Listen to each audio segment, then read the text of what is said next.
You're listening to The Edge with Mark Thompson. Hi, this is Mark, and welcome to this episode, which features a 15-year-old activist who grew up to build, with that activism, one of the biggest animal rights organizations in the world. It's called Mercy for Animals. His name is Nathan Runkle, and he will join us in this episode. So for all of you 15-year-old activists out there, for all who have kids who are interested in either politics or the environment, you'll be impressed with what he did with just a passion and a slowly emerging plan. We start with the Fast 15, Michael Shure, politics and more. There's a bizarre Senate race in West Virginia. We'll talk about that. We'll get into some other things. And Michael's prediction about what would happen with gun legislation, at least the gun legislation dialogue, did come to pass. So we'll touch on that as well. A day after we spoke with Michael, Hope Hicks leaves the White House. She leaves in controversy. But doesn't everybody leave the White House in controversy? Does anyone leave this White House without controversy? I thought the big news was that Jared Kushner is essentially using the White House as a leverage to get money out of major lenders, both overseas and domestic. And we talked about that on this show before the election and soon after that. This presidency and this administration is awash in conflicts of interest, and no one has divested themselves of anything. In the same way that Donald Trump didn't release his taxes because I don't need to. The customary divestiture or blind trust plan that so many public servants in these positions execute was never executed by Jared Kushner. And Jared Kushner is so full of conflict of interest that he's had to go back to those disclosure forms and amend them with 77 different holdings that were left off the original disclosure. I mean, I'll give you one or two. I'll give you even a dozen that you might have forgotten, but 77? Slowly, as they were exposed, he went back and amended his form as his security clearance was being held up longer and longer. I'm sorry, but he seems like so many rich people who just feel the rules don't apply to them. And you know what? Most rules don't apply to rich people the way they do to the rest of us. But the news that private equity billionaire started showing up at the White House and having regular visits there at the White House, his name is Joshua Harris. He's part of this Apollo Global Management, and he supposedly was advising on infrastructure policy. He met, according to the New York Times, on multiple occasions with Jared Kushner, and they even discussed a possible White House job for this guy. So there was no job coming, but guess what did come? $184 million to Jared Kushner's family real estate firm, Kushner Companies. Again, we'll get into a discussion of this next time, but I just wanted to note it because we had spoken of Jared Kushner, and you'll remember Michael Shure spoke of how this young guy with no experience is being put in charge of so many things, from Middle East peace negotiations to relations with India and China. He is like a Secretary of State Junior. And the problem is, apparently he doesn't know anything, and he's spoken of around the world as a guy who everybody knows doesn't know anything. So more on Jared Kushner next time, but it is a big week for him with his security clearance downgraded and his ties to big money and possible favors exchanged for big money, making him a most compromised member of this administration. The Fast 15 with Michael Shure follows. It runs about 17 minutes, I want to say, and then the story of a 15-year-old activist who goes on to build one of the biggest animal rights organizations. Nathan Runkle joins us later in this episode. Thanks for being here. Thanks for sharing this episode. Thanks for giving us 5 stars. Thanks for all the feedback. Thanks for subscribing. All that stuff, you know, it helps keep us higher in the iTunes queue and all of the different queues, Stitcher. We're on YouTube. YouTube's not a big platform for us, but it's there, and you can subscribe easily, and YouTube will tell you when there is a new episode. Shopping through Amazon, please do it through our site. Just click through our Amazon link. Same Amazon as you normally get. Not more expensive, but we get a little piece of whatever you get. And thanks for the PayPal donations. All right, that's enough. Let's get going. This is The Edge. The advantage, it means. Hey, look, I just spit on me for no reason. That's horrible. Is there some comfort in uncertainty, do you think? You're a degenerate. Because Australian Shepherds need action. Wow. Yeah. This is The Edge. That's a self-loathing term that I use. Oh, got it.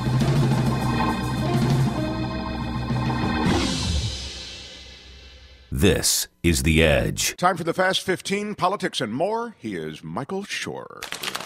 Oh, thank you so much. Thank you all. Oh, that's so nice. It is great to be here. Great to see so many familiar faces, too. Yes. I learned something about Michael Shure just minutes ago as I made an espresso for Michael. I was very proud of my authentically Italian espresso machine. It's so beautiful. It's so fantastic. It looks so official and great. It's the most exciting thing to happen to the Edge show in a long time. It may be the most exciting thing to happen in my life in a long time. Well, it would be for anyone, so don't play it down. I want to make out with the machine and then take it to bed with me. I mean, I love it. And maybe I'll post a picture of it. So I'm making the espresso, and I started steaming some milk. It's not milk because I'm, as you're probably nauseatingly aware if you listen to the show, I'm vegan. I think dairy is a horrible thing, the worst thing you can do. So I stay away from dairy. So it's a dairy substitute. It's, in this case, soy creamer. Right. So I take the soy creamer. Now I'm steaming it.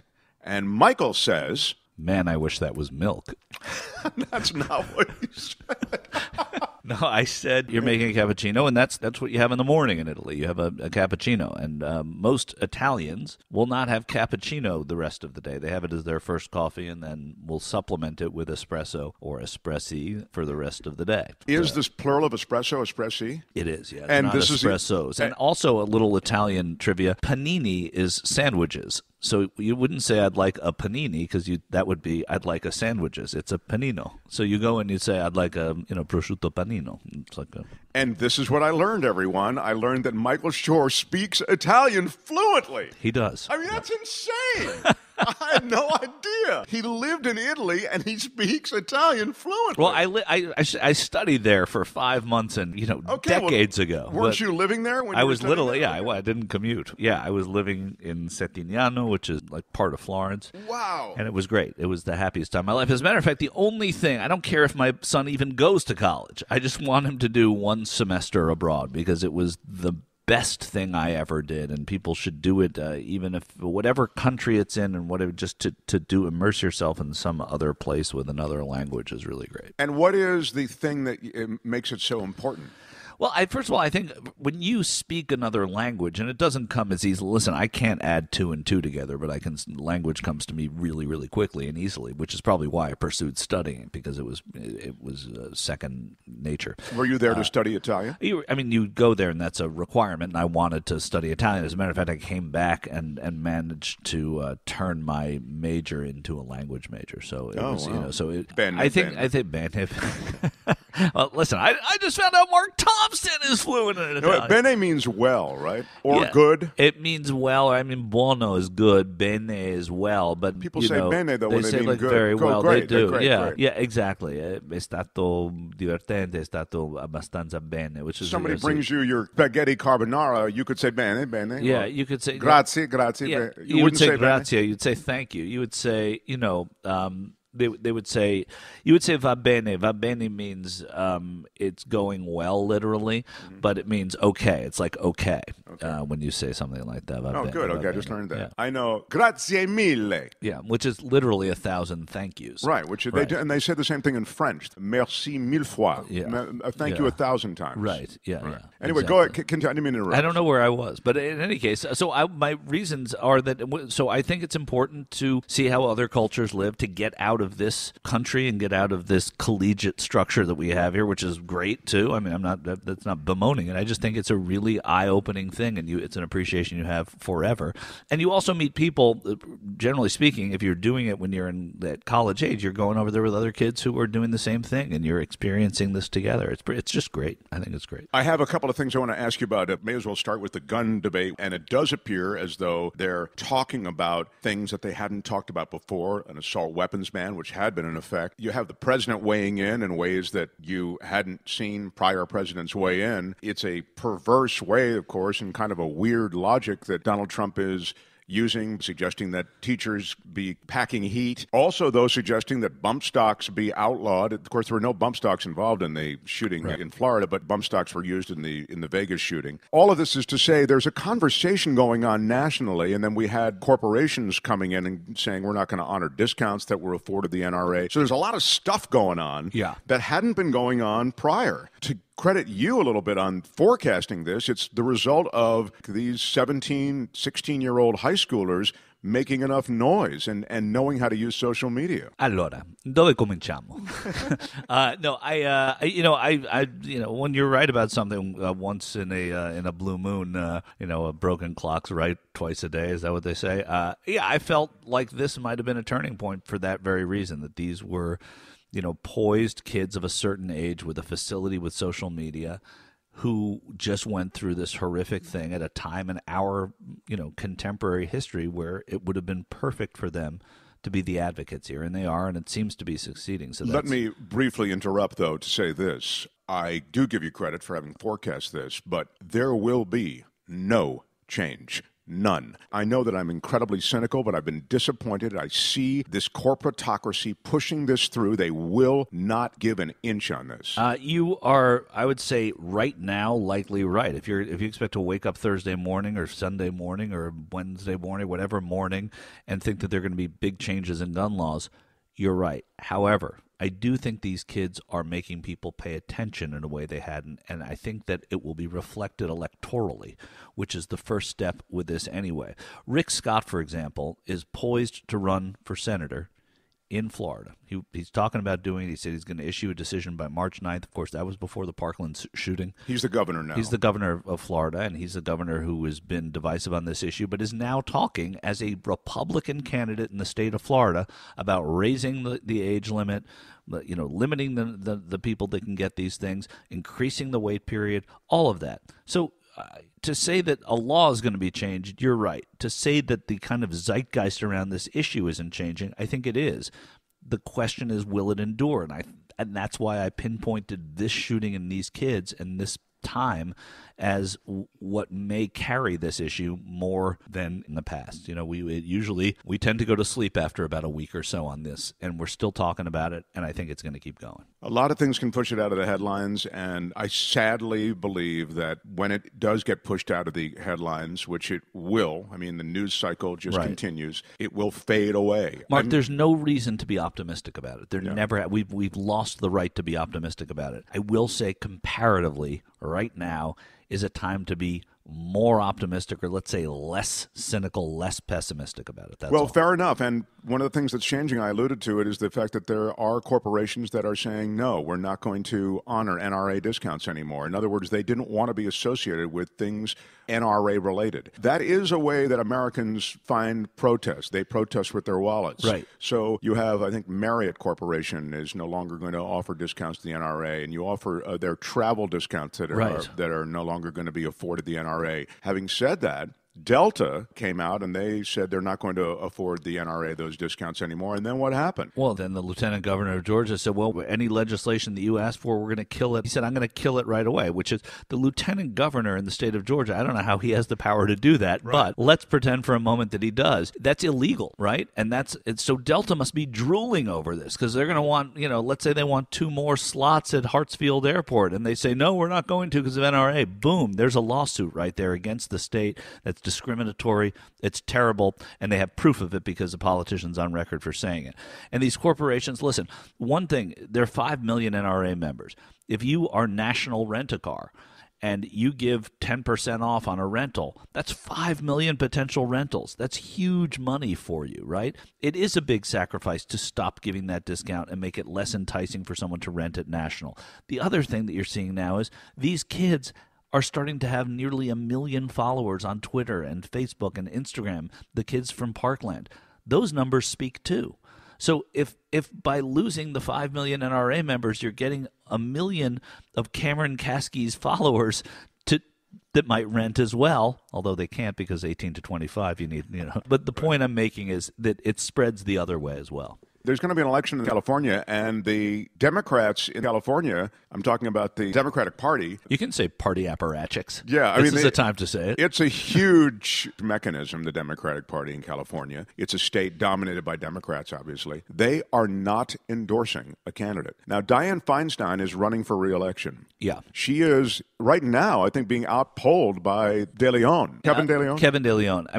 She's not being outpolled for the Senate seat. She's being outpolled. She was outpolled by a lot at the Democratic convention this past weekend. What's the difference? Well, the difference is when you poll, if you're a registered Democrat, you potentially could be polled. There, it's members of the Democratic Party that go and vote on the floor in what amounts to a straw poll. And if you get 60%, that entitles you to the endorsement. Traditionally, Dianne Feinstein would have gotten 70, 80, 90%. This year, she did not. She, in fact, lost to De Leon, who also didn't get 60%. So they didn't endorse it. They didn't endorse someone else. They just didn't make an endorsement. At this same convention, Javier Becerra, who's now the Attorney General, lost to Dave Jones, who's the Insurance Commissioner, which is, another establishment Democrat, losing to a slightly less establishment Democrat. I hate saying establishment Democrat, but I'm saying it with a small e, like he's established himself within the party. And then you had Antonio Villaraigosa, the former mayor of L.A., got 9% in the governor's race. So there were some funny things to come out of San Diego in that convention, but most notably is that the Democrats in this state are looking at Dianne Feinstein and saying,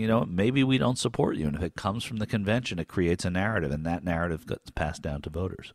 I think she's north of 80. Yeah, she's 84 years old, which is not unprecedented for there to be old senators. It used to be an old senator was a sign of seniority within the Senate, and and seniority is very, very important in the Senate because it gives your state a leg up. So it's important. People now who watch politics don't see that side of it anymore. That has become muddied, and the influence of your senator is not necessarily as important as what they say outside, not just inside the Senate. Feinstein also has moderated on certain issues. For example, universal health care, which she has not bought into yet, which does not appeal to a lot of the progressive Democrats. She is opposed to the estate tax, and she does work with corporations, and she's taken money from corporations. That said, she has her name attached to the last assault weapon ban that happened. She has been a big advocate for women's rights and children's rights. She is an old-time progressive San Francisco politician. She was the mayor of San Francisco, became so after George Moscone was assassinated. So that she is now on the outs with progressives in the state of California is surprising. I still think she'll be reelected, but it did get a little funny this weekend. There's a weird election going on. I think it's weird. There was a mine explosion in 2010. It killed 29 guys down there. This is, in this time. West Virginia. In West Virginia, coal country, right? Yeah. And so it was a coal mine, and it blew up and killed all these people. The guy whose mine it turns out, had violated a bunch of safety regulations, and he went to prison over it. I mean, for conspiring to violate and then violating these various safety regulations. Right. So he served his prison time. He went there for a year. He's now out of prison, and what's he doing? He's running for U.S. Senate against Joe Manchin. So you were found responsible for the death of 29 people in your coal mine. Yeah. You were found not to have adhered to regulations that would have saved their lives and prevented an explosion. Now you're coming back and you're going to run for office. He's claiming that the reason there was a mine disaster to begin with was what? Regulations on behalf of the Obama administration. He's blaming Obama. Right. This was 2010. Obama had been president for a year and a half when this happened. Not even a year and a half, I don't think. And he blamed Barack Obama. And at that time, if I'm not mistaken, I think Joe Manchin was governor of West Virginia at the time that this happened at the mine there, and it was the Upper Branch Mine or something like that, right? Does that sound right? The Upper Branch Mine. Yeah, no, Upper Big Branch. Is Upper Big Branch Mine. And when that happened, I believe Joe Manchin was governor, and Joe Manchin came down hard on Blankenship and Massey Energy. Later on, there was another controversy with Blankenship where contaminated water was running off of his coal plants and contaminating the water, so the slurry from the coal mines was coming in to affect the water there, and he wasn't telling anybody. He wasn't telling the townspeople, the neighbors, anybody. No, in fact, you'll remember that parts of West Virginia had to drink their water out of water that was trucked in. Right, that's exactly right. And so he's running for senator against Joe Manchin. That he has a possibility of getting a vote. We saw it with Roy Moore in Alabama. People will vote for anything, and it goes to what you're always saying about the tribalism in this country, Mark. It's tribalism. That you would vote, that there was a time in recent history where no Republican would countenance Don Blankenship being even a candidate for office, right? Except maybe Mrs. Blankenship and Don Sr. So, and maybe not even Don Sr. Today, Bernie Sanders gave a lukewarm non-endorsement of his son, who is running for Congress, apparently, in New Hampshire. So maybe not even this Don Sr. Blankenship would have done that. But the point is, this guy is a convicted violator of regulations that led to deaths and led to contamination. and now he's coming out and running. And he's probably, I want to mention that in the state of New Jersey, the legislature passed, and this is related, passed a bill allowing current prisoners and felons to vote. Well, Don Blankenship is in West Virginia, and he's a former felon. I swear when he's governor or senator, or when he's running for senator, he's going to want to make sure that felons don't get a chance to vote.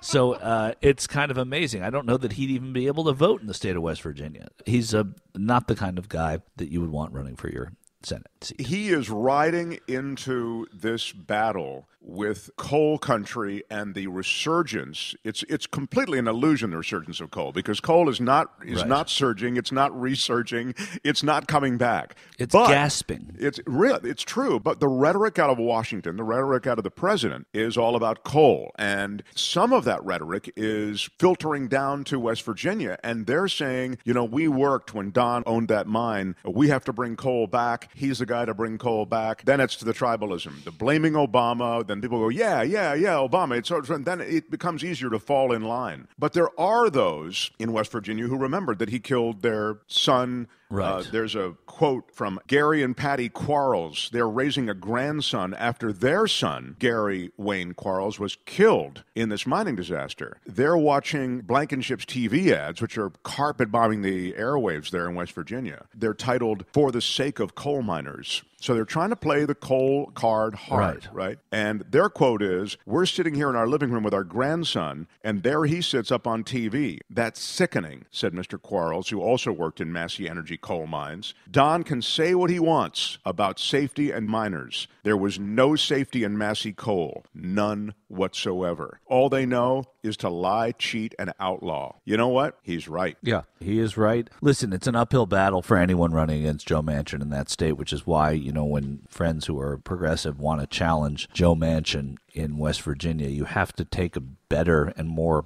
practical look at that seat if you're a Democrat and say, yeah, he's not my perfect senator, but he's the only Democrat who can win in West Virginia right now, and that's true. Yeah, it really, I guess, will turn out to be more of an oddity than anything else. I related it because I just thought, wow, it's really a story that... Look where we are. Yeah, so much is wrapped in it. Yeah. Anything else, Michael Shure?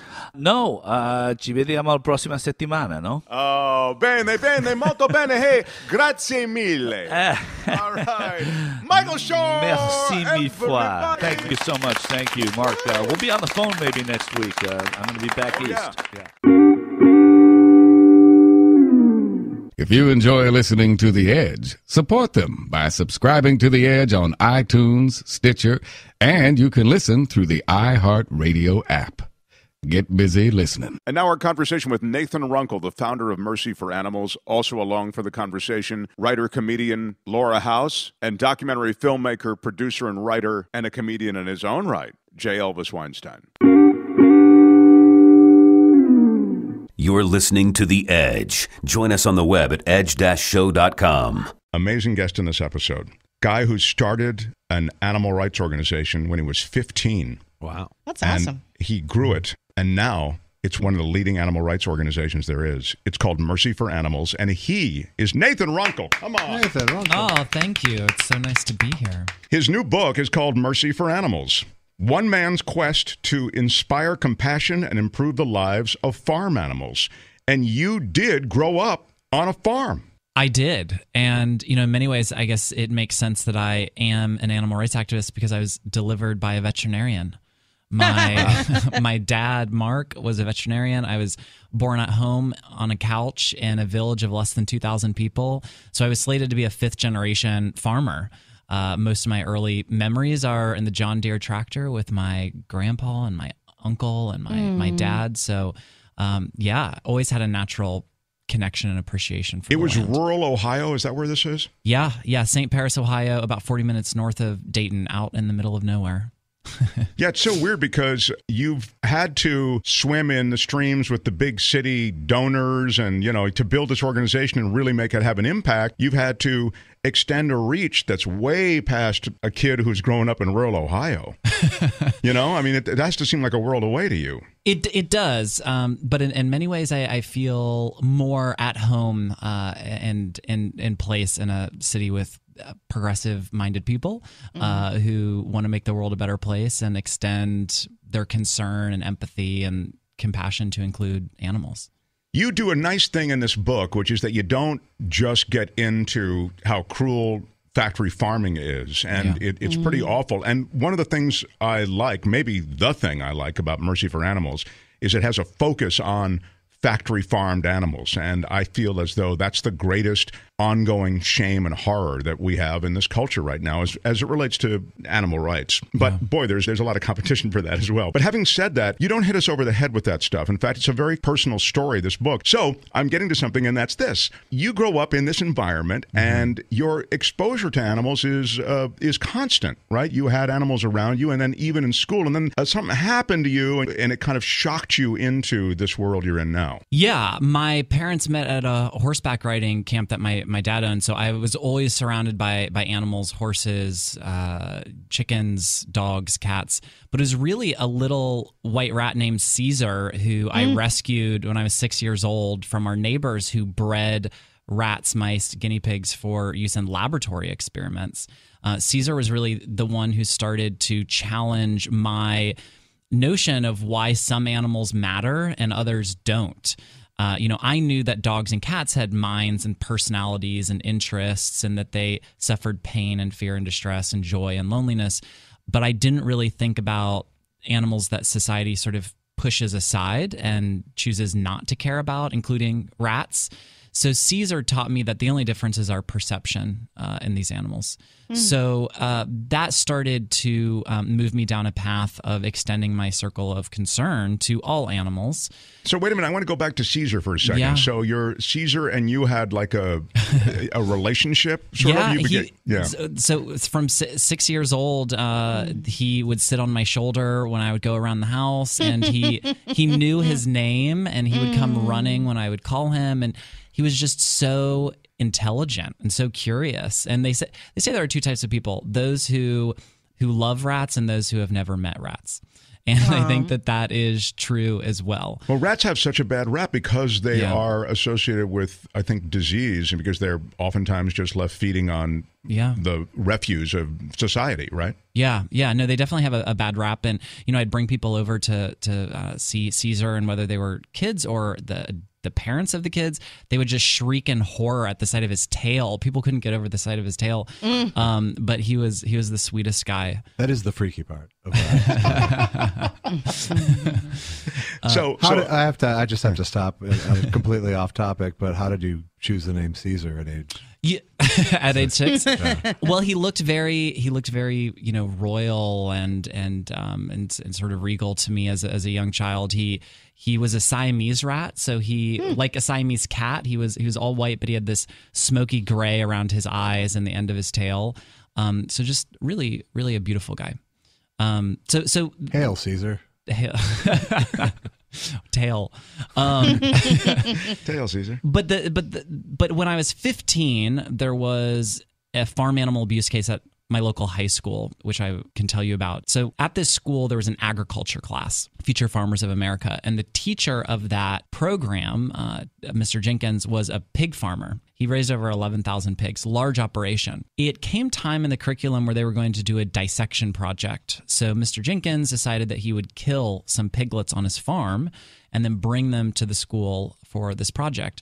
Well, one May morning in 1999, Jenkins arrived. He had this bucket of piglets, but one of them was still alive. So a student who did part-time work on Jenkins' farm walked over, grabbed this piglet by her hind legs, and slammed her head first into the ground in an attempt to kill this piglet. Now, she didn't die. Her skull was fractured. She was bleeding out of the mouth. She was in horrible distress. And a few students were just outraged by what they saw. They grabbed this dying piglet, left the classroom, went down the hallway, went to Molly Fearing's class, who was a first-year teacher who was known to care about animals and be a vegetarian. Molly left the school and went to the local veterinarian and had the piglet euthanized. Her next stop was the sheriff's department, where she filed an animal cruelty complaint. And it went to trial. And the very first day of that trial, the charges were dismissed. Because in Ohio, like most states, if something is considered standard agricultural practice, it's exempt from cruelty prosecution. And slamming piglets head first in the ground is considered standard practice in the pork industry. It happens all over the country every day. It's called thumping. So it still happens to this still moment. happens. Yes. We do investigations at factory farms now, sending people in with hidden cameras, and we document almost at every single pig farm that we're in. So this is not not an a exception one-off case. at all. This is the rule. And to me, at the age of 15, I saw a real injustice, and I knew if this had been a puppy or a kitten that this had happened to, it would have likely been national news, and the student and the teacher would have been found guilty of animal cruelty. They probably would have been prohibited from ever owning animals again, from needing to be referred for psychiatric evaluation, facing fines. But because it was a pig, not a puppy, it was a very different outcome. First of all, you imagine you're so swept up, you're thinking justice will be done. As I recall, the judge in the case, he threw the case out. He said, Yep. this is standard operating, as you say. That's But right. what happened to the teacher? Yeah, so Molly, the teacher that intervened to help this piglet, she was told that she would never work again. Oh my God. And she never has. She had to start hanging doors at a Honda plant nearby. So her career was really destroyed, where the pig farmer that was involved still likely working. Yeah, I didn't expect that turn. Yeah. It's pretty Yeah. gross. So because she couldn't work again because she brought charges against another teacher? She was pretty much forced out of the school, as being They were the just, troublemaker, "You're a problem." somebody, because this is an agriculture area, and it was sort of run by pig farmers and dairy farmers, and they don't want to be challenged on what's Right. happening there. Were the charges brought against the student who did the thumping, or was it? No, brought it was against just against Mr. Jenkins. Okay. Yeah.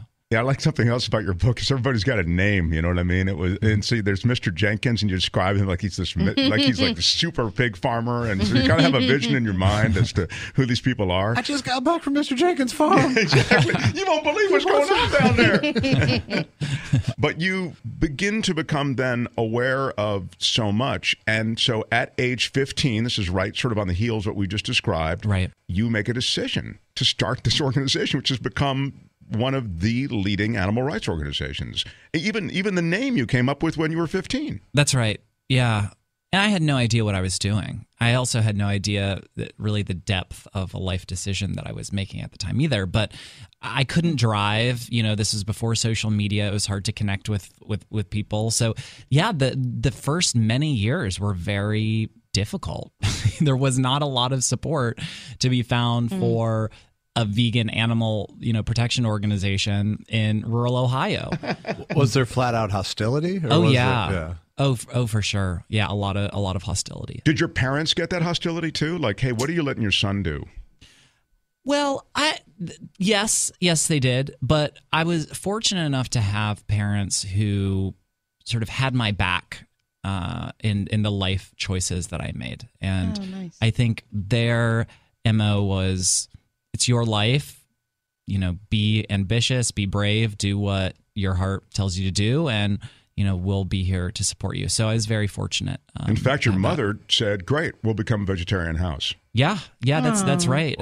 So pretty much the household became vegetarian, and there wasn't too much protest internally. I think my dad, having gone to veterinary school, knows how the body works, know that humans consuming a diet high in meat products and dairy products is not good for us. It increases our cholesterol and leads to heart disease and other problems. So he saw the health benefits of it. And my grandma sort of came on board, and she started making seitan from scratch and barbecue tofu and vegan pies. And it would get involved in letter writing campaigns that we had. So she's 90 now, and she's still sort of my biggest supporter and advocate. So it's very good. That's amazing. You talk about some of the letters you wrote, and it was funny because it is sort of quaint. We don't even think of writing letters or letter writing campaign being effective now. Now you sort of have to show up in a different way or on social media. But back then, that was the way to begin any kind of effort to make a change. Right. I would go to the library and I would get books and find addresses for organizations in the back, and I would write them letters and hope that they would mail me some information. And I would start petitions and have a bunch of 11 or 12-year-olds, start it when I was really young, and send them to the White House and just anyone that I could think of.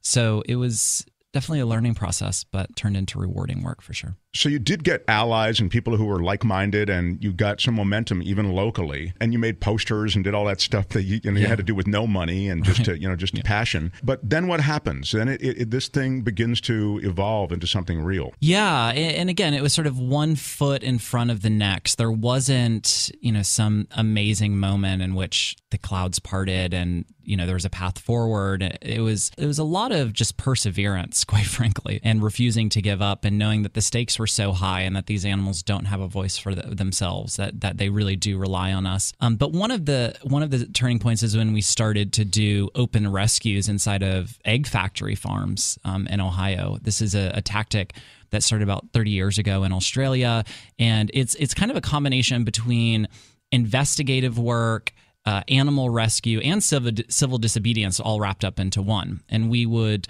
go to factory farms at night, and we would enter through unlocked doors, and we would climb through manure pits and through cage wire to investigate how these animals are kept in the egg industry. And before you did that, you actually wrote to these companies and said, could we get a tour of the grounds? And they never responded. That's right. That's right. Our preference would be to go in through, accepted means. But these factory farms really want people to know nothing about how they operate. These are really, really dark, cruel, sad places. And the more that people see that, the meat industry, or in this case, the egg industry, knows that fewer and fewer people are going to want to buy their products. So, as I said, we would risk arrest. I mean, we knew what we were doing was technically illegal, breaking and entering, even though we weren't damaging any property, or just trespassing, rescuing animals could be considered burglary. So literally we were facing decades in prison for doing this work. But we knew that it needed to be done. So we would spend a number of hours a night inside of these factory farms with splunking lights attached to our heads, and we would film what was happening to these animals. And inside of egg farms, most people don't realize that 95% of eggs in this country come from hens who are kept in tiny wire cages called battery cages. They're stacked up on top of each other and lined up in huge rows in these windowless sheds the length of 2 football fields. And in each one of these cages is about the size of a file cabinet drawer. And inside of one of these file cabinet drawer cages is up to 6 or 7 birds. And that's how they live their entire lives. They can't spread their wings. They can't walk, perch, roost, dust bathe. They can't do anything that comes natural to them. It is a living nightmare. And they are in these cages for almost 2 years, and then they're killed. And you described it. You said they're on top of each other, and some of them are so diseased that they're just up against the mesh, and there are other animals on top of them or whatever. It sounded like it's a horror show. It is a horror show, and it's one that words don't really do justice describing, and even watching the videos of it or photographs don't, because you don't get the sense of the smell. You have hundreds of thousands of animals in one shed, millions on a single property, and the smell of ammonia and just waste is overwhelming. But we would find birds who are impaled in cage wire. It was ripping their skin off, trapped under the feeding trays, couldn't access food or water. Birds that had died in their cages, still laying eggs for human consumption. It was disgusting, and this is still happening everywhere. And you made the point in the book, which I thought was a very interesting one. You say, well, why would they, they're hens that are laying eggs, why would you put them in circumstances where they're not going to be comfortable because they're not going to lay as many eggs when they're not comfortable? Right. But you made the point that no, they know that. Yeah. But cages are expensive, and hens are completely dispensable. That's right. Yeah. The loss of a hen is not a big deal to us, where we got to build another cage. That costs money. Totally. They know that chickens are cheap, cages are expensive. They can expect less productivity overall per bird because the birds are sick, unhealthy, crowded, their immune system's weakened. But overall, per cage, if you have more birds in there, you're going to get more eggs. So that is the factory farm model. It is driven by the bottom line. And these animals, whether it's in the egg industry or in the pork industry or dairy industry, these animals are viewed as commodities. They're viewed as production units. They're viewed as, egg and dairy producing machines. And there's really little, if any, consideration given to the fact that these are sentient, curious animals with needs, just like our dogs and cats. So that's where the problem is. With these open rescues in the early days, we were able to rescue some of these animals. Obviously, we can't rescue our way out of this situation. There are 9 billion animals raised and killed for food every year just in the United States. 9 billion. That's nearly 300 every second. You know, the numbers are just astronomical. It's 3,000 times as many farm animals that are killed as dogs and cats are euthanized in shelters in this country. 3,000 to 1. Like, the numbers are just, like I said, we can't really grasp it. But each one of those animals suffers fear and pain. And so when we're able to rescue these animals, we would see them walk on grass for the very first time in their lives. You know, they only knew the cold steel of the cage wire, which is painful in and of itself. And we would watch them learn how to walk at sanctuaries, learn how to perch at night, which is, you know, a natural behavior that they crave to do that they can in these cages. So, you know, it was heartwarming to see it, but heartbreaking to know that there are so many others that we couldn't help. What was the effect then of these open rescues at the time? Yeah, so we started these in 2001. We got some local media coverage. Again, this is before social media. So the only way that we could really get a large number of people to think about where their eggs come from is through mainstream media and hoping to get just a few seconds of attention and hope that they aired some of the footage. Now, thankfully, the playing field has evened with social media and being able to get footage out in a different way. But we got some attention. We got a big grocery chain to stop forced molting birds, which is where they intentionally starve the birds so they produce more eggs. It's an artificial way of shocking them into a molt. But we saw that there were limitations, and we saw that the legal risk was very high to continue to do this. So we shifted our tactics. In fact, what's happened is they've made what you were doing back then completely not only illegal, but they've taken the illegality to another level in many states. If you photograph or record in any way any of the activities going on in any of these places that are associated with food production, you're considered a domestic terrorist, and you can be prosecuted as a terrorist. There's so much money on that side that it's such a Goliath. Yeah. It just seems such a Laura's right. It's got to be thing. money. I mean, it's... Well, yeah. that's it's 100%. completely all the money. And that's one of my questions is what, when there is improvements in the industry, is it always market driven and consumer driven? Like when McDonald's goes cage free, does that create any kind of a sea change in the industry? It does. And you know, for us, any step that reduces the suffering of these animals is one that we should support, and we do. And we do a lot of work now to get companies to move away from the worst factory farm practices, and people support that, you know, all across the country. It is important to know that, like, these cage-free operations are not cruelty-free. These birds are still crowded in there. I totally believe they don't that, have yeah. access to the outdoors. Male chicks are killed because they don't produce eggs. So it's not, you know, this happy picture of you know, joy and ecstasy that some people might think when they hear cage-free, but it's better. But I guess in the sense that the animals have a little bit more freedom of movement. But what is driving it? Yes, it's absolutely consumers. It's people demanding change. Can you make legislative change, I guess, yes. is my question. And that's so there actually is an initiative that was just launched here in California that we are supporters of, and people can go to preventcrueltyca.com, and it is an initiative that should be on the ballot next year. We have to gather 500,000 signatures, and it would require that cows, pigs, chickens be given enough space to stand up, turn around, lie down, extend their limbs, which is what Prop 2 did in 2008, which passed by an overwhelming margin. What this does is it strengthens that, gives animals more space, but it also requires that any meat and eggs sold in the state also meet that standard, so that we're not just exporting cruelty. And that's why it's so important. So California has this citizen-driven ballot initiative option, but only half of the states do. You know, the other half of the U.S., there is no path forward for consumers to pass legislation. We have seen in the last decade or so about a dozen states that have passed legislation giving farm animals more space, banning these battery cages and other confinement systems. Some of them have been through the legislature, but most of them have been ballot initiatives. Okay. The truth, however, is that most of the animals, in the case of egg-laying hens, are in Iowa or in other big agriculture states where there are no ballot initiative processes. And most people also don't know that there's not a single federal law that provides protection to farm animals during their lives on factory farms, not a single federal law.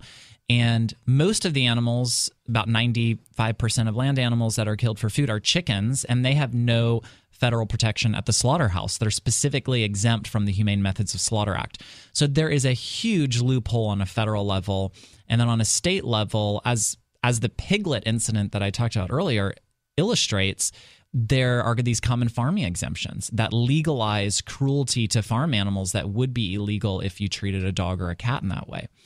So there is change happening, but it really pales in comparison to the size of the issue, the scope of the issue. But individuals certainly have a choice every time that we sit down to eat, whether we want to support this or not. And certainly at Mercy for Animals, we think it's best just to leave animals off the plate. If we wouldn't eat dogs or cats, we shouldn't eat cows or pigs or chickens. We certainly don't need to eat these animals. Arguably, it is much healthier not to. And even if you're just going meatless on Monday or reducing your meat consumption, there's so many small steps that we can all take that add up to big change for animals. So we hold the power. It's interesting that the federal government's not involved, because when the federal government's not involved, then you really leave it to the states, and those states that have strong ag lobbies, well, forget it. I mean, it's just, if you go to the Midwest, not even Ohio, I'm thinking of like the plain states, sort of state country, it's blasphemous to suggest some of this. You have gone to these places. I mean, how is the message received there? Well, it's interesting. What's happening in places like Iowa, for example, is the opposite of what we want to see happen. They're actually passing what are called ag-gag laws that make it a crime to just take a picture or video inside of a factory farm. So, and in some of these cases, the penalty for documenting someone abusing an animal is stiffer and harsher than actually abusing the animal. Gosh.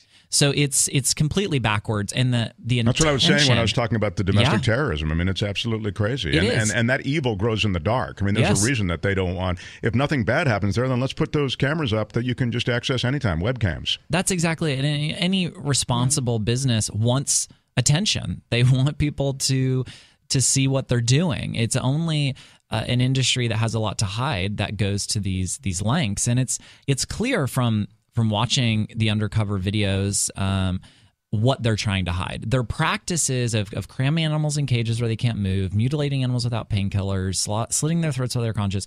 These are things that Americans don't support. They don't want animals to be treated in this way. So the industry really has two choices. One is you really make dramatic reforms in your industry and start to treat animals more as people believe that they should be, or you shoot the messenger and you try to keep this as hush-hush as possible. And they've chosen to go that route with passing these ag-gag laws. However, some of these are being challenged in court and being overturned. They're being ruled unconstitutional, violation of freedom of speech and freedom of press. Yeah, and they're not in every state. They're just in... That's right. Not yet. But they're in increasing numbers of states. So you then have a challenge, right, with these ag-gag laws and all the rest, and your infiltration and undercover work. Yeah. I would think now the media message, because that's one of the great things your organization has done. You've gotten the word out. Here are the pictures. Here's what really happens. And as you say, when we see that, no matter what our dietary habits, it's like, I don't want to interact with the creature in any way that's been treated that way. That's just wrong. Exactly. And so how do you get that message out with it being harder to document that stuff? Yeah, well, we are still doing investigations in the U.S. There are still states that we can do this work. So we have undercover investigators who get jobs at these facilities, and they go in wired with hidden cameras, and they document what's taking place when the meat industry doesn't think that they're being watched. We've done over 60 of these investigations. Some of them have led to felony animal cruelty convictions. I think your organization was the first to actually document something that led to felony charges being brought against the abuser. That's right. Yeah. And that was actually at Butterball Turkey, a brand that everyone is familiar with. And we've done investigations that have led to criminal prosecution at Foster Farms. So these are not, again, isolated cases or unknown companies. These are the companies that are supplying the meat and eggs that people are eating.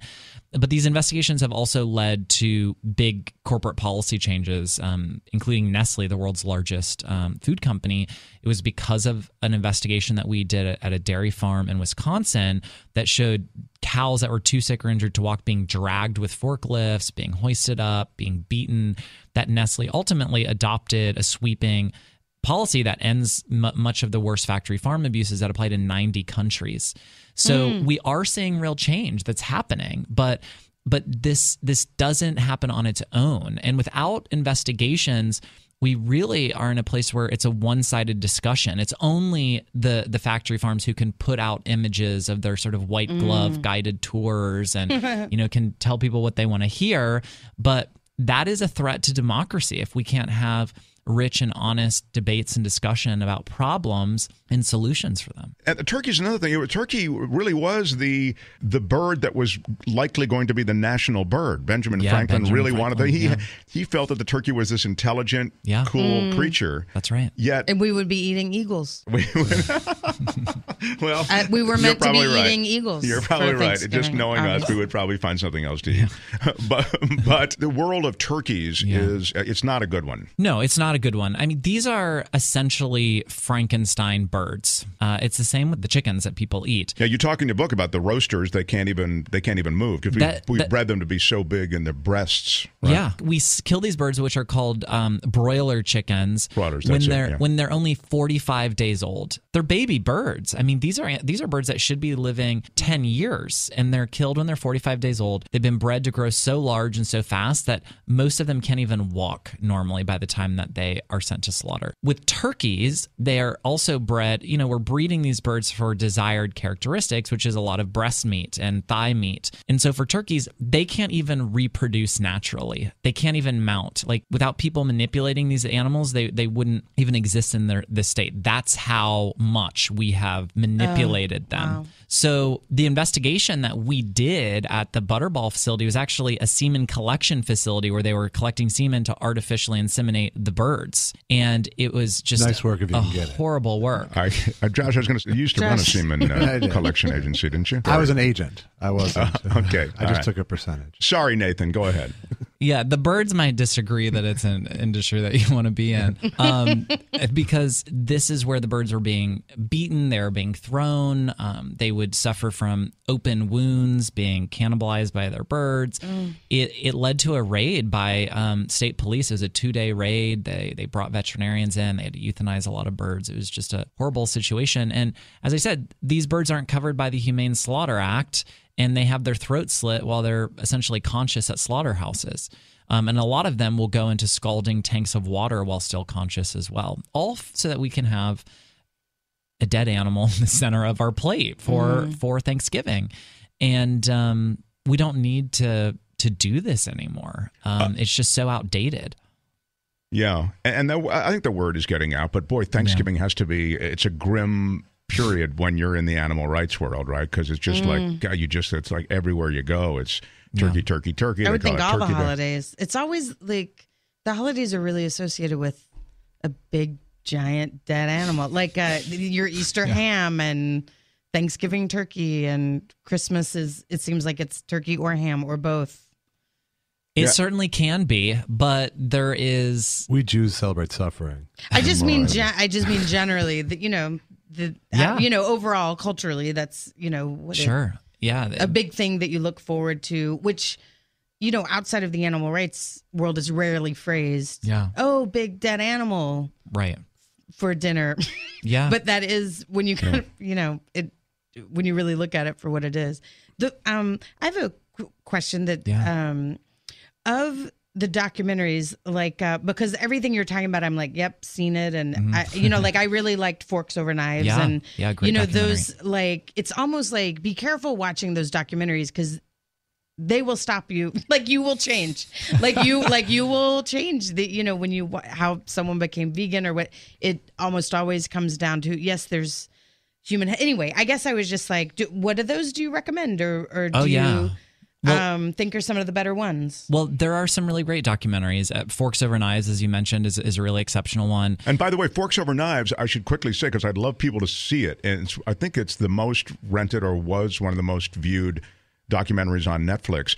It's not a slaughterhouse movie. It's not that at all. In fact, it's a really positive. It's a brilliant thing that you take these people, they have all these medicines that they're on, and all they do is change their diet, and by the end of the movie, spoiler alert, they don't need the medicine. Well, turns out that they do really well on a plant-based diet. Yes. Yeah. Well, the other big film, of course, is What the Health, which just is turning people on to a plant-based diet that's a all newer over one, the right? place. That's that the one newer, is new, also on Netflix.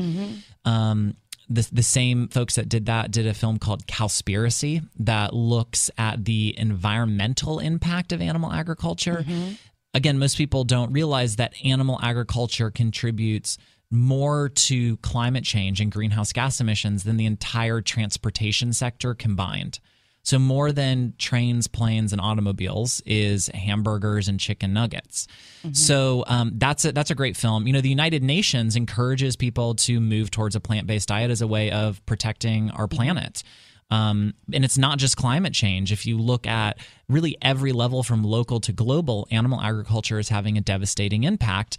If you look the fact that almost 90% of the Amazon rainforest is being destroyed to create grazing land for cattle or to raise soy to be fed to animals that are used for food. I mean, that in and of itself is really compelling. But then you look at the pollution of our groundwater from these huge factory farms where you've got hundreds of thousands, sometimes millions of animals defecating, all of this waste, and it not being regulated in the same way as human waste, and it seeping into creeks and streams and nearby groundwater supplies. It's just, it's an environmental nightmare. So that's a great documentary. And there's another one called Earthlings, which is narrated by Joaquin Phoenix. And that really looks at our entire relationship with animals. Really a no-holds-bar look at it. That's a real powerful one. Yeah. I saw one called Vegucated. Oh, yeah, that's a great one. That I really loved. That it's so sweet. It's this one that's like, I was vegetarian and then I went vegan, and then so it wasn't so much of a leap, but she was like, I wonder what if regular people went, and then gets people off Craigslist. Yeah. I mean, obviously you've seen it. I don't know, I'm telling the people listening. And yeah, Josh. of course. It's okay. But it was such a great, like, sort of a few walks of life, you know, like, you know, young Hispanic girl and, you know, kind of 30-year-old bro, kind of regular. There was a comic. One of them was a comic. Yeah, an older woman, mom or single mom. Yeah, comic. And they were all like, okay, and try it. And some people really, you know, like, I liked that they showed, like, the young girl, like, no. Like with the first couple of things, like the casserole or the thing, and just like, no. And then like, you know what? Okay, you know what? I kind of like that, and I kind of like that. And the woman, it said that, you know, she like took to it. So along the way, she kind of, it was like, will you be vegan for a month or 6 weeks or whatever it was? And she kind of gave them a little vegan education along the way. But it was neat to watch. And every time I do those, like I've gone back and forth on whether I eat meat or vegan or I've gone all raw. Or I've done many things. But inevitably, when you watch these, you will change something. Like you'll certainly think about it. Yes, it's the only way to avoid changing is to force yourself to not think about willful ignorance. Yes, to really ignorance. just go like, no. It's obviously it's fine because it's everywhere. Yeah, and that's a dangerous thing. You know, willful ignorance is a dangerous thing for the world, for ourselves, for, in this case, animals, our environment. And like I said, this doesn't have to be an all or nothing thing. People shouldn't let perfect be the enemy of good. If everyone went meatless just one day a week, we would spare over 1 billion animals a year. So it's really... what are some other things that the mindful omnivore can do? Well, reduce your consumption is really the best thing. You know, start one day a week, then maybe do one meal the other days. I love to think of it as, and I'm sorry to interrupt, I'm excited, but I love to think of it as a spectrum. Yeah. Which you're not told early, you know, it's like you're vegetarian or you aren't. Or like I've told people before, I'm a vegetarian sometimes. And they're like, well, if it's sometimes, then you're not. And it's like, no. I'm on the spectrum somewhere. Or when I studied like raw food making and stuff in Bali, she was like, what percentage of your diet is raw? You know, like it's about there. It is a spectrum. Yeah. So if you have like, you know, if you're eating a sandwich and every other sandwich or every third sandwich, it's tofurkey or whatever it is. And eat less meat, difference. like how much of your plate is meat taking up when you are eating it. We live in a country where people don't even follow the really terrible diet recommendations that the USDA puts out. I mean, there's a lot to be desired in those, but people aren't even following that. People are just over consuming meat products everywhere. I mean, I don't want to sound like some crazy religious guy, but it is a decadent culture. You cannot get people to compromise on anything. Who let that crazy religious guy in here? Y'all decadent and y'all going to hell. But you can have decadent vegan food. Sure. Oh my God, especially in LA. Yeah, and that's the thing is Crazy. you're not going to be left just eating salads. Like, that's a good point. You can Oreos are vegan, you guys. Everyone who's tried vegan for a week, that's the first thing you learn. But I meant we're a society that doesn't want to make any changes. That's really what I meant. Yeah. But we have an awesome new website called thegreenplate.com where people can go if they're interested. They can get a free veggie starter guide. They can actually get groceries through the site, meal plans, everything. Get a green plate? A green plate from the site? Yeah. It's well, you can make your plate green with the foods that you get. Just the name of it. She's a very literal girl. Yeah. I want an actual green plate. I'll say one thing, and that is that people can be forgiven for not being aware that this thing that is delivered to you in this package had a real creature, a feeling, sentient creature associated with it, because they've done such a good job of boxing it up, of wrapping it up, of delivering, and happy cartoon characters. Yeah, the happy on the package. Yeah, and even the ads. The happy dairy cows. When of course dairy cows probably have among the worst lives of any animals that you could conceive of. So I think that we are so separated from what the food was that they've effectively and who the food was. Thank you. That they've effectively created an environment where you don't feel like you're really participating in this horror at all. That's absolutely right. People go to the grocery store and they get neatly packaged cellophane, meat and boxed chicken nuggets and milk from a gallon. And as you said, we're fed these commercials and images and stories about where the food comes from, which is a far cry from these horrible factory farms.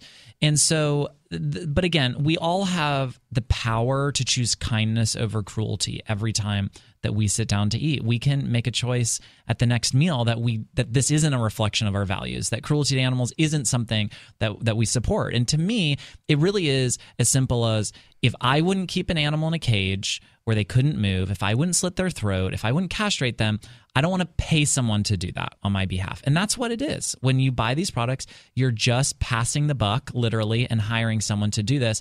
In slaughterhouse work, nobody wants that work. This is traumatizing work for the people in the slaughterhouses as well. It's one of the most dangerous jobs in the country, and people there suffer from PTSD because they're having to kill animals all day. It's brutal. What about your investigators? They share your heart. They share your values, and yet they have to be there behind enemy lines, if you will, documenting it all. And they can't let on that they're not one of them. That's right. Well, I think these investigators are the hidden heroes of not only the animal movement, but of society. It was Upton Sinclair who went into the stockyards of Chicago 100 years ago as an undercover investigative journalist, wrote about the human cruelty, the animal cruelty, the dangerous, filthy conditions in the book The Jungle. And it was that book that made its way to the president's desk that led to the first 2 federal pieces of legislation and laws governing conditions in slaughterhouses. It was because of this undercover work. So our investigators really are the Upton Sinclairs of our time, and they make huge sacrifices to do this work. They're physical sacrifice, emotional, mental, but it's driving change. And that's why it's so crucial. I want to just touch on 2 things, and then the book is wildly autobiographical as well. Not wildly autobiographical, but that sounded weird. A little bit. But I meant that's just narcissism, is what that is. Wow.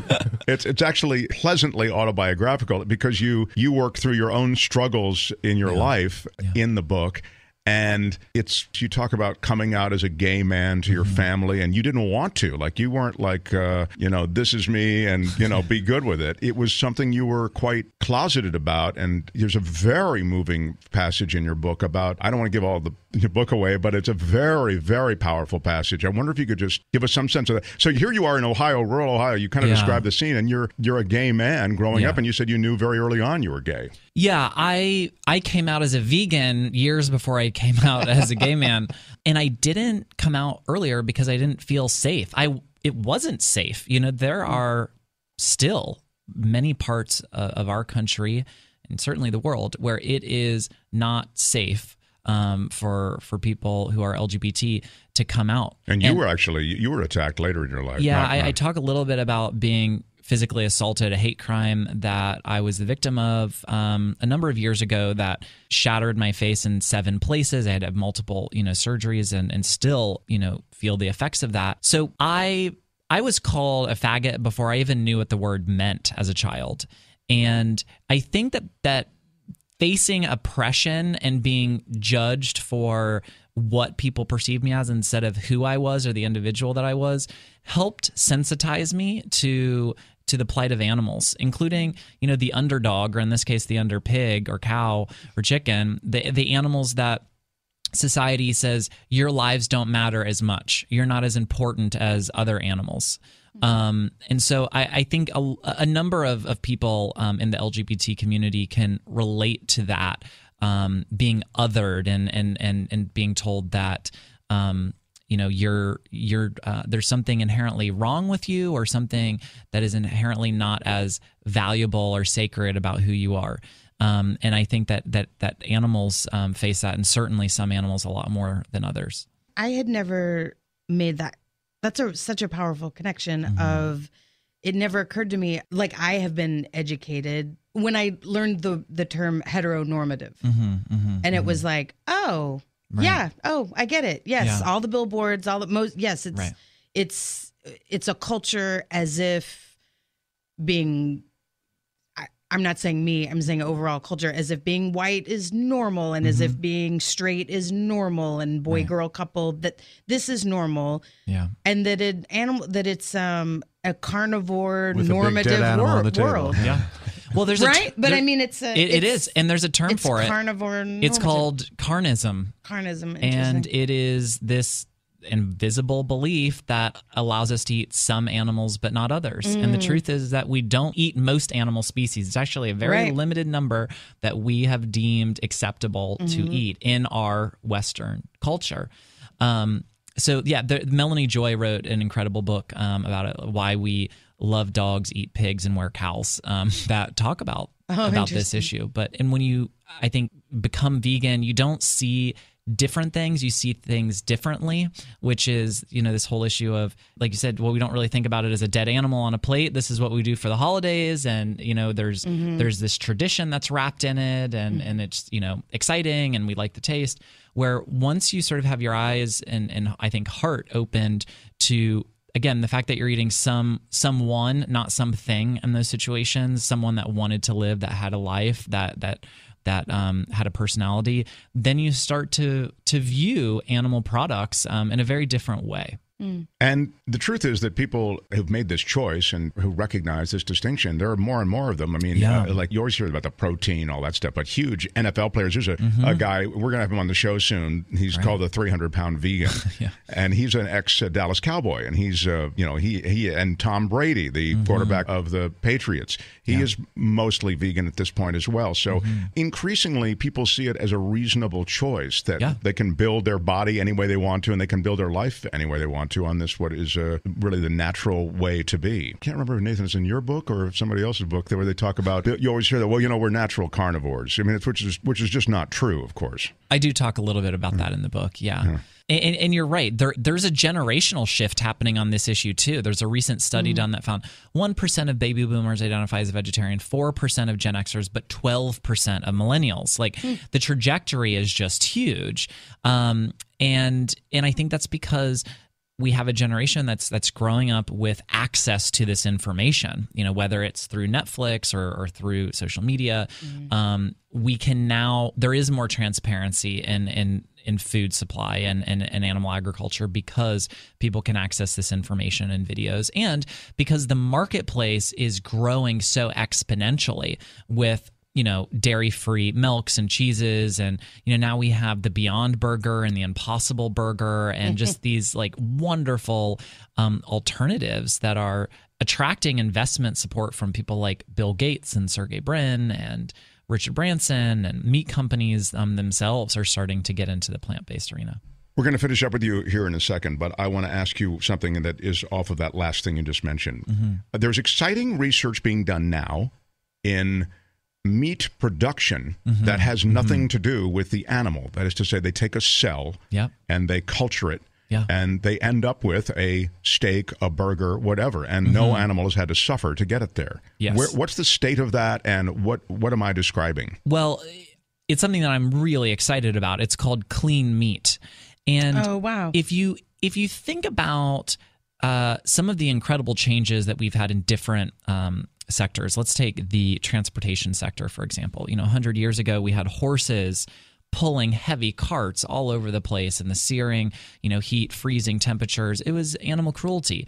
But what really changed the fate of so many horses was not just campaigned by animal organizations. It was Henry Ford in the Model T, and it revolutionized transportation. If you look at what ended the slaughter of so many whales, was not just an ethical uprising, it was kerosene and other forms of oil that can be used. So, and of course we see this in how we communicate and all other industries.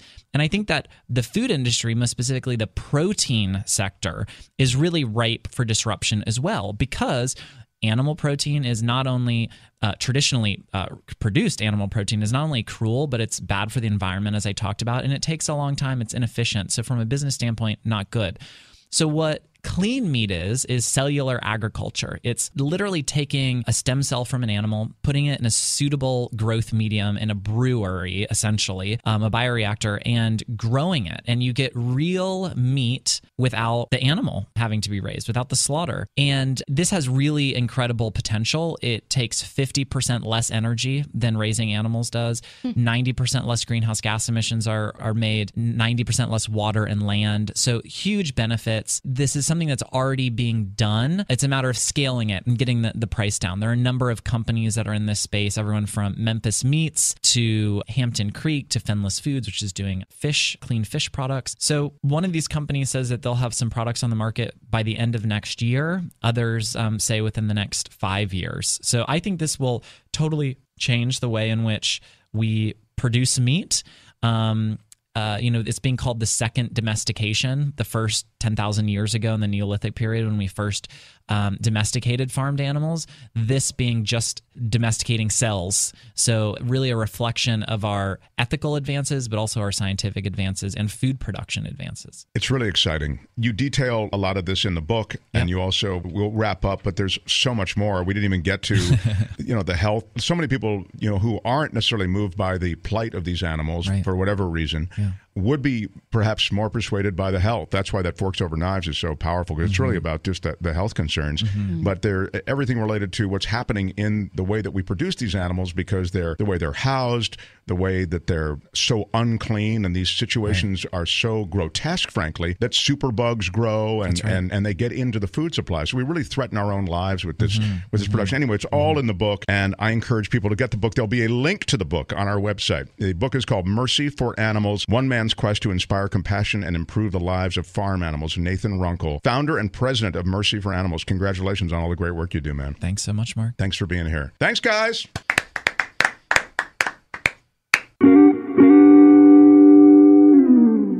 Oh, okay. I want to thank you for all the ways that you support my friends on the Edge podcast. And if you haven't already, why don't you show your support and subscribe? What's the matter with you? Go to Edge Show. Oh, shit, it's Edge Dash. What's with the dash? Stupid. All right, I want to thank you for all the ways that you support my friends on the Edge podcast. To show your support and leave something on their website, edge-show.com. Stupid. Why is there a dash?